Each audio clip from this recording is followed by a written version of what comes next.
Mga kusina, luluto tayo ngayon ng pansit. So, bihon.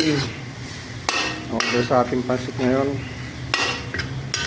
So, isang small na pansit bilao.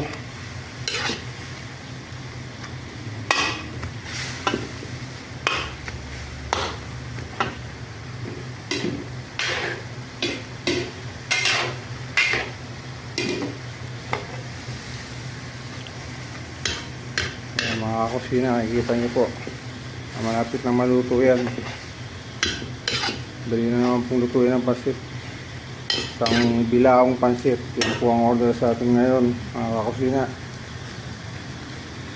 Dito naman sa kabila, mga kusina, may order din tayong french fries.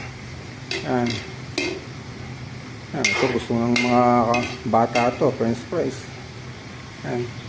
Yan, pansit, tapos french fries. Sabay natin luluto yan, mga kusina. Oh. Sikreto kasi sa pansit, mga kakusina, kailangan yung pasasabaw natin dyan, yung galing po sa pinagkuluan ng mga karne natin.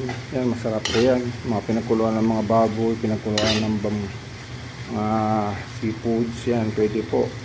Yung mas masarap yung mga pinagkuluan ng manok tsaka baboy yan. Ito po, malapit na maluto to.